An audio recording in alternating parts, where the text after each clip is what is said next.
حضرت سیدنا ابراہیم خلیل اللہ اعلیٰ نبینا علیہ الصلاۃ والسلام کا تذکرہ قرآن مجید نے کئی جگہوں پہ بیان فرمایا ہے۔ نبی پاک صلی اللہ تعالیٰ علیہ وسلم نے ارشاد فرمایا کہ میں ملت ابراہیم پہ ہوں۔ حضرت ابراہیم علیہ الصلاۃ والسلام کے سیرت کو، سوانح کو، ان کی زندگی کے واقعات کو قرآن مجید نے متعدد مقامات پہ بیان کیا۔ انبیاء کرام علیہم السلام 1,24,000 کم و بیش ہوئے، لیکن دین اسلام میں نبی پاک علیہ السلام کی امت میں جو مقام حضرت ابراہیم کا ہے وہ بس انہی کا ہے۔ ان کی زندگی ایک بڑی خوبصورت، بڑی منفرد اور مسلمانوں کے لیے بڑی اسوہ نور دینے والی زندگی ہے۔ نبی پاک صلی اللہ علیہ وسلم نے فرمایا میں اپنے باپ حضرت ابراہیم کی دعا بن کے دنیا میں آیا ہوں۔ اور پھر محبوب پاک سید عالم صلی اللہ تعالی علیہ وسلم نے اپنی امت میں بھی جناب ابراہیم کے طریقے کو جاری رکھا۔ صحابہ نے قربانی کے بارے میں حضور سے پوچھا ما ہذہ الاضحیہ، یا رسول اللہ صلی اللہ علیہ وسلم یہ قربانی کیا ہے؟ تو فرمایا سنت ابیکم ابراہیم، یہ تمہارے باپ حضرت ابراہیم کا طریقہ ہے، یہ تمہارے باپ حضرت، حالانکہ قربانی نبی پاک صلی اللہ علیہ وسلم کا بھی طریقہ ہے، لیکن فرمایا تمہارے باپ حضرت ابراہیم، حضرت ابراہیم کے ذکر کو باقی رکھا۔ اللہم صلی علی محمد وعلی آل محمد کما صلیت علی ابراہیم وعلی آل ابراہیم، ان کے تذکرے کو باقی رکھا دین کے اندر۔ حضرت ابراہیم بڑی امتیازی شان والے نبی ہیں، بڑی امتیازی شان والے۔ رب کریم کا وہ دوست جس نے کوئی چیز بچا کے نہیں رکھی، ہر شے ہی اپنے رب کی بارگاہ میں پیش کر دے۔ چند چیزوں سے انسان کو بڑا پیار ہوتا ہے، گھر اسے بڑا پیارا ہوتا ہے۔ وہ بڑا خوبصورت ہوٹل، 5 سٹار ہوٹل میں رہا، وہ اسلام آباد گیا، کسی سفر پہ گیا تو بڑے اعلیٰ قسم کے اس کو کھانے ملے، بڑی چیزیں ملی، لیکن کبھی دائیں کروٹ کبھی بائیں کروٹ۔ تو ساتھ بیڈ پہ دوست تھا تو اس نے کہا صاحب سو جاؤ، تو اس نے کہا یار جو مزہ اپنے گھر میں سونے کا ہے وہ کسی اور جگہ تھوڑی ہے۔ گھر بڑا پیارا ہوتا ہے، انسان لگاؤ ہوتا ہے، جس بے تکلفی سے، سکون سے، آرام سے انسان اپنے گھر میں وقت بتاتا ہے، کہیں اور مشکل ہو جاتا ہے۔ دوسرا، انسان کو اولاد بڑی پیاری ہوتی ہے، بڑی عجیب شے، نہ ہو تب بھی بڑا دکھ ہے، اور ہونے کے بعد بھی اس کی بڑی آزمائشیں ہیں۔ یہ بڑی ایک میٹھی چیز ہے۔ اولاد ایک بڑا عجیب سا میوہ ہے، پتہ نہیں یہ کس انجیکشن کا نام ہے کہ چھاتی پر چڑھ جائے تو اللہ سکون عطا فرما دیتا ہے، پتہ نہیں کس ٹھنڈی دولت کا نام رب کریم نے اولاد رکھا ہے، بڑی پیاری ہوتی ہے اولاد۔ پھر تیسری چیز انسان کی اپنی جان ہے، اور یہ اتنی قیمتی شے ہے کہ اللہ کریم نے فرمایا کہ اگر تیری گردن پہ کوئی آدمی پستول رکھ کے، تلوار تیرے گلے پہ رکھ کے کہے نا کہ رب کا انکار کر دے ورنہ مار دوں گا، تو فرمایا وقتی طور پہ میری ذات کا انکار کر پر جان بچا جا۔ اگر تم مرنے کے قریب ہو گیا ہے اور حرام شے کھائے بغیر تو بچ نہیں سکتا، مر جائے گا، تو فرمایا چل تو اس طرح کر حرام کھا کے جان بچا، پر جان بچانا فرض ہے، ضروری ہے۔ وطن بڑا پیارا، اولاد بڑی پیاری، جان بڑی پیاری، پر حضرت ابراہیم سے رب کریم نے فرمایا چل ابراہیم کوئی چیز دے، تو کہا یا اللہ تینوں ہی تیرے نام پہ قربان کرتا ہوں، تیری ہوئی ساری، ہر شے تیری۔ حضرت ابراہیم نے دین کے لیے، آپ شہر بابل کے قریب پیدا ہوئے تھے، وہاں سے مصر آئے، مصر سے فلسطین آئے، اور فلسطین سے آ کر کے کعبہ آباد فرمایا۔ زندگی سفروں میں گزری، سفر ایک تکلیف والی چیز ہے، پر حضرت ابراہیم نے وطن چھوڑ دیا، گھر چھوڑ دیا۔ جان بڑی عزیز ہوتی ہے اصل میں نا، جب انسان جد و جہد کرتا ہے نا دین کے لیے تو اس کے رستے میں بڑی چیزیں آتی ہیں، کبھی اولاد، کبھی گھر، کبھی باہر، کبھی حکومتیں، کبھی سیاستیں، کبھی چدراہٹیں، اس کے راستے میں بڑا کچھ آتا ہے اور اسے ہر چیز کو فیس کرنا پڑتا ہے. گھر کے اندر بھی جنگ ہوتی ہے اور گھر کے باہر بھی لڑائی ہوتی ہے. یہ آسان ہے ہی نہیں. ہم تو خیر ہتھیار چھوڑ کے پھینکنے والے لوگ ہیں، ہم بھولے بھالے لوگ ہیں. ہم کہتے ہیں میں نے تو کہا تھا مہندی نہ کرو، پر بیٹے نہیں مانے، بھولے جو ہوئے.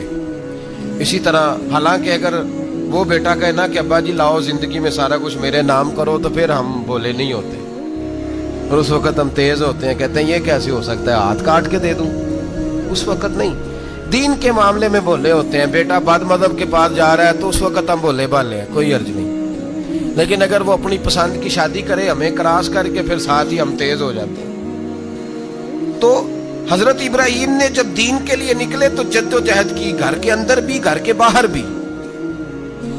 آپ کے والد کا نام طارق ہے، وہ توحید پرست تھے، ایماندار تھے، پرہیزگار تھے. آپ کے چچا کا نام آزر ہے، وہ بت پرست تھے، بت بیچا کرتے تھے. حضرت سیدنا ابراہیم علیہ السلام جب میدان عمل میں نکلے تو حضرت ابراہیم علیہ السلام نے اپنے گھر سے جہاد شروع کیا. لڑنا پڑا گھر کے اصولوں سے. چچا نے جو رواج بنائے ہوئے تھے اس رواج سے ٹکرائے. فرمایا میں اپنے گھر کے اندر یہ بت پرستی نہیں ہونے دیں گا. چچا کو ایک دفعہ نہیں بار بار 100 دفعہ سمجھایا. آپ کا چچا بت بنا کے بیچا کرتا تھا. حضرت ابراہیم علیہ السلام تھوڑے بڑے ہوئے تو کہنے لگا کہ چلو میرے ساتھ، تم بھی بت بیچنے ہیں، ہمارا کاروبار ہے. حضرت ابراہیم ساتھ نکلے تو بت پکڑا ہے.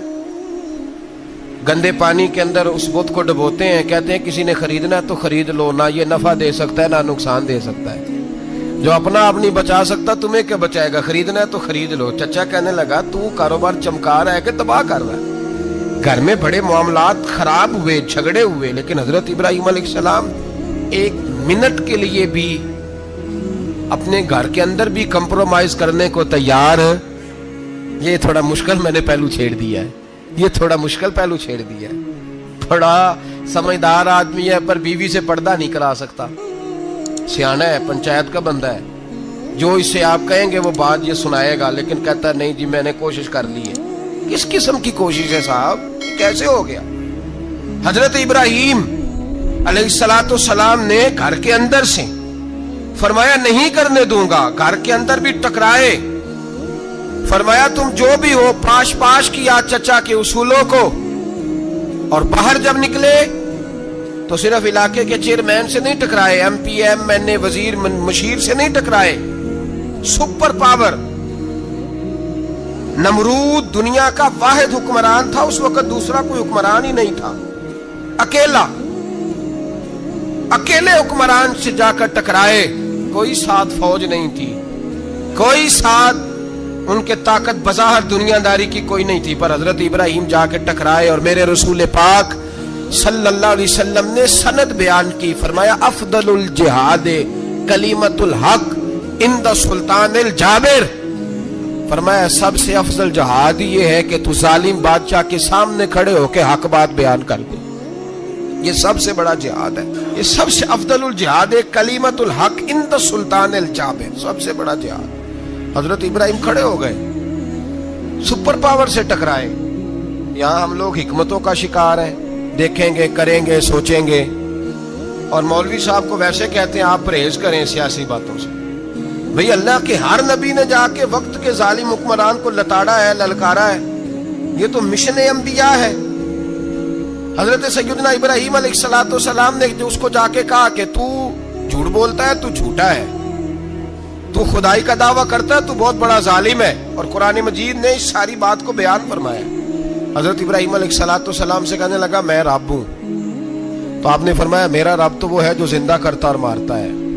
تو پھر آپ حق بات بیان کریں گے تو اللہ مارے گا کہ بندہ مارے گا؟ کچھ بھی نہیں ہوتا، کیونکہ زندگی موت کس کے ہاتھ میں ہے؟